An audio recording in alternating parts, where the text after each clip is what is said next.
नमस्कार, आप देख रहे हैं संस्था समाचार कार्यक्रम। मैं हूं नरेश। आज भारतीय संस्कृति का लोहा पूरा विश्व मान रहा है। विदेशों में भारतीय परंपरा और वैदिक पद्धति पर रिसर्च चालू है।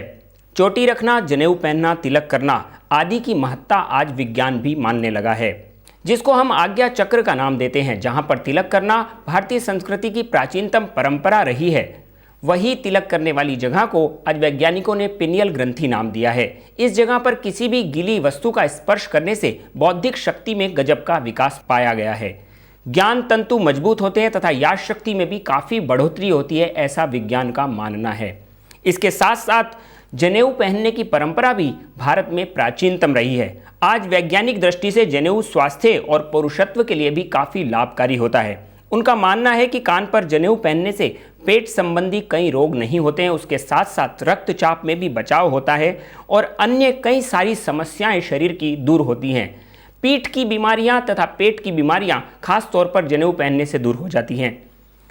इस बात का लोहा वैज्ञानिक परंपराओं के अनुसार आज विदेश मानने लगा है, परंतु विज्ञान ने ये जब रिसर्च करी तब करी, परंतु भारतीय संस्कृति तो प्राचीन काल से ही इन परंपराओं को अपनाए चले आ रही है। भारतीय संतों ने इन परंपराओं को देश में विकसित किया है और उस परंपरा से कई लोगों का विकास भी हुआ है।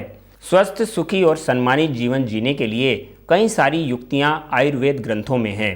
भारतीय परंपराओं में स्वस्थ जीवन जीने के लिए सरलतम युक्तियां बताई गई हैं। इसके साथ साथ चेहरे की सुंदरता बढ़ाने के भी कई उपाय भारतीय परंपरा में हैं, परंतु हम अपनी संस्कृति और अपनी परंपराओं को आज भूलते जा रहे हैं। कॉस्मेटिक उत्पादों का इस्तेमाल हम करते हैं, जिनका काफ़ी खतरनाक असर हमारे चेहरे पर पड़ता है। इन कॉस्मेटिक उत्पादों का नई दिल्ली के विज्ञान और पर्यावरण केंद्र के प्रदूषण नियंत्रक प्रयोगशाला में हाल ही में किए हुए सर्वेक्षण से ये चौंका देने वाली जानकारी सामने आई।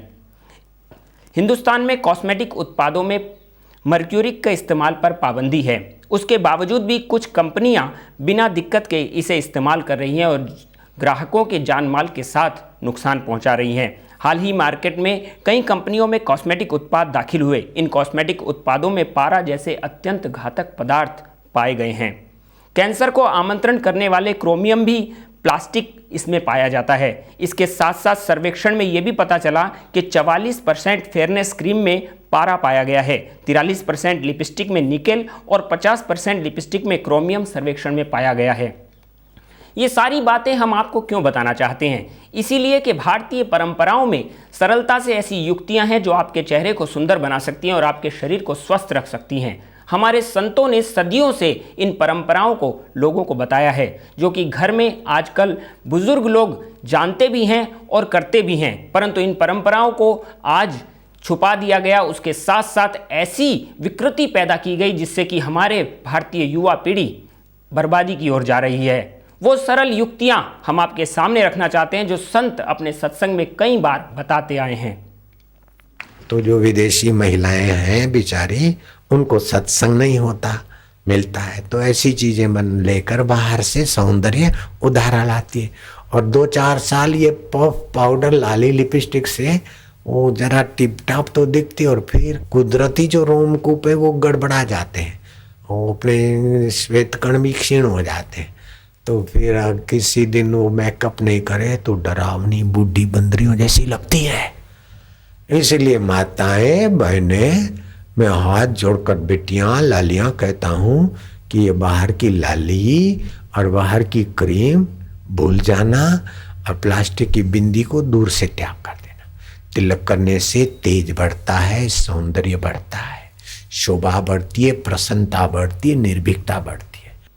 अब आप देखेंगे कि किस तरीके से संत आशाराम जी बापू को एक के बाद एक षड्यंत्र रचकर फंसाया जा रहा है। चैनलों पर डिबेट पे डिबेट रखी जाती है और कई महीनों तक लगातार संत आशाराम जी बापू का नाम ही जनता के सामने बार बार हाईलाइट किया जाता है एक अपराधी के तौर पे, जबकि कोई भी बात की सत्यता अभी मीडिया प्रमाणित नहीं कर पाया है और ना ही कानून ने कोई बात को प्रमाणित किया है। तो फिर क्यों संत आशाराम जी बापू के ऊपर ऐसी चीज़ें चलाई गई? आज हम आपको बताने जा रहे हैं वो बहुत बड़ा पहलू जो शायद आपसे छुपाया गया। संत आशाराम जी बापू ने पहल की जनता को उठाने की, उनको समृद्ध करने की और देश को सशक्त करने की, परंतु संत आशाराम जी बापू को फंसा दिया गया। इसके बाद जब भी संत आशाराम जी बापू ने बेल की अर्जी लगाने का प्रयास किया तो बार बार कहा गया कि हमें धमकियां आ रही हैं, या फिर ऐसे फ़ोन कॉल्स दिखाए गए जो कि संत आशाराम जी बापू के भक्तों का नाम देकर कहा गया कि उन्होंने धमकी देने का प्रयास किया गया। परंतु कहीं भी उस फ़ोन कॉल्स की कोई भी डिटेल्स किसी चैनल ने नहीं दिखाई। इसके साथ साथ ना ही कभी कोई व्यक्ति का नाम सामने आया और ना ही कोई ऐसी चीज़ सामने आई जिससे कि उस बात को प्रूफ किया जा सके।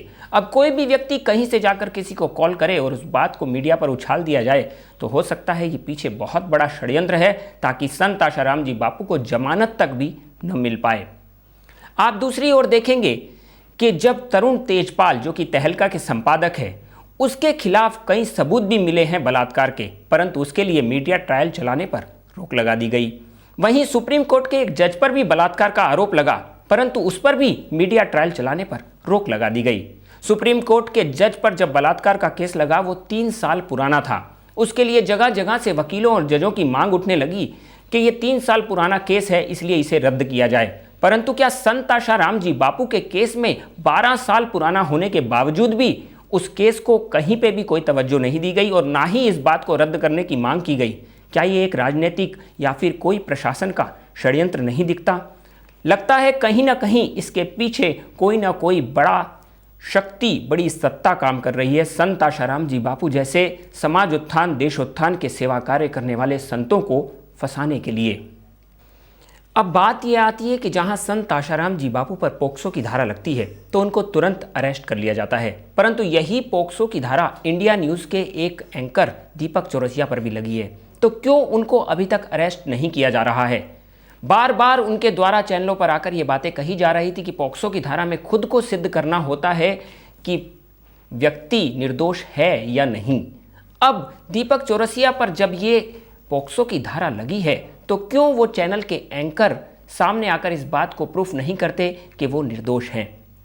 जी हाँ, ये बातें कहीं ना कहीं सिद्ध करती हैं कि एक निर्दोष संत को फंसाया जा रहा है। संत आशाराम जी बापू के मामले में पोक्सो की धारा का खाली नाम मात्र होने पर भी तुरंत का तुरंत उनको अरेस्ट कर लिया जाता है और उनको प्रताड़ित पे प्रताड़ित किया जाता है।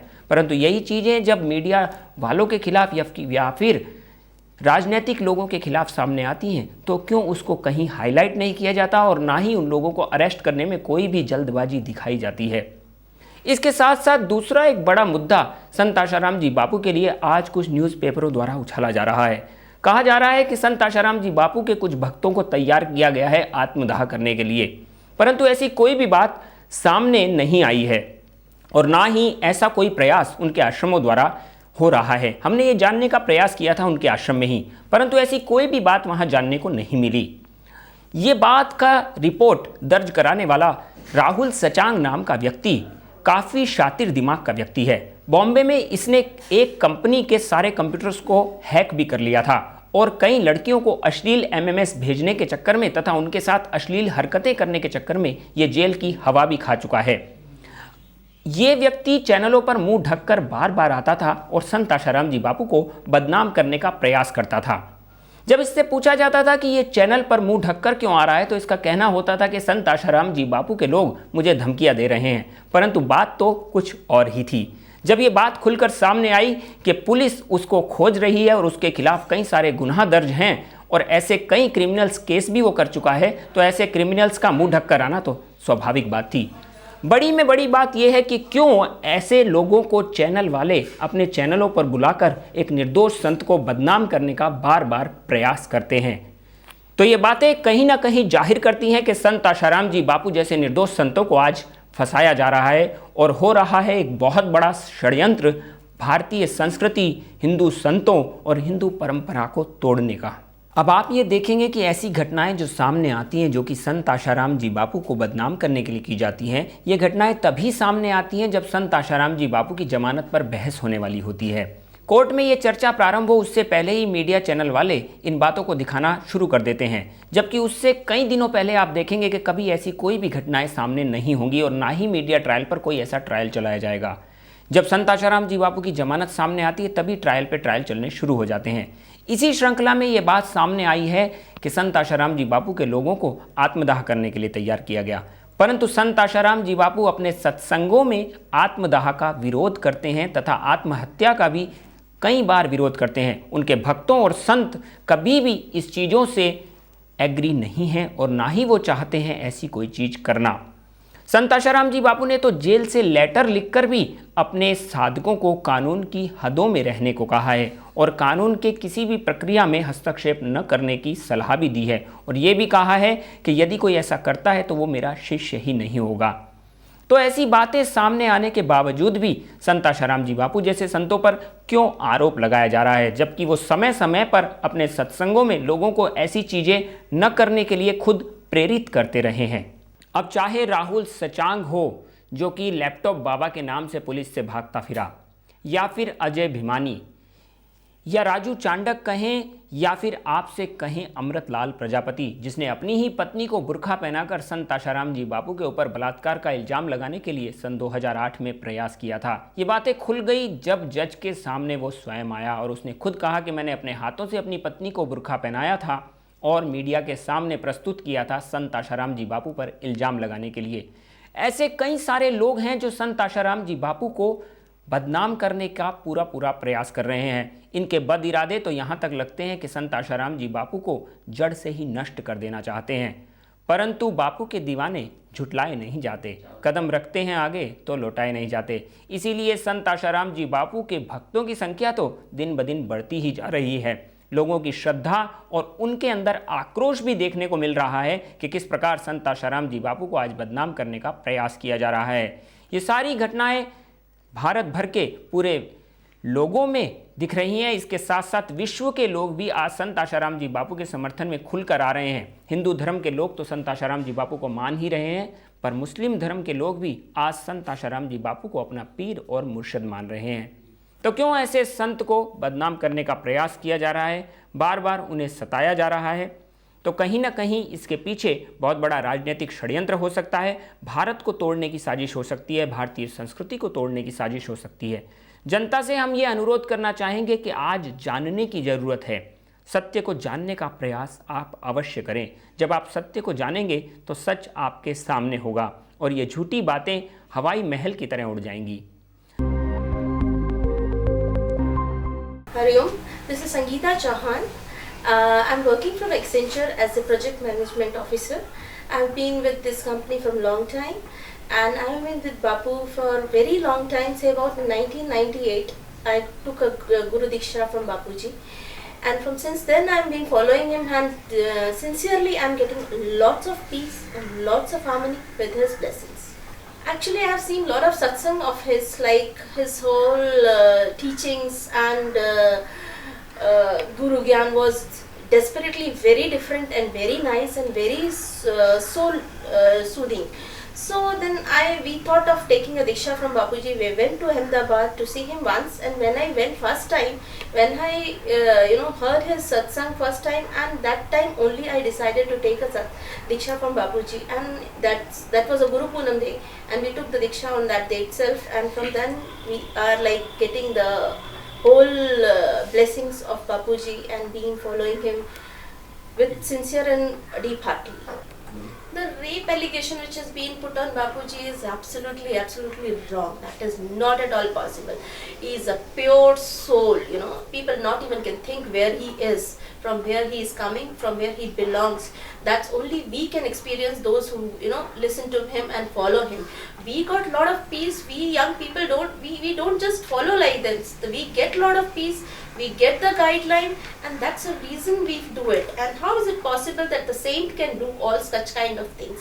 It is always there from the old time. People allegate the saint, and then it happens like that.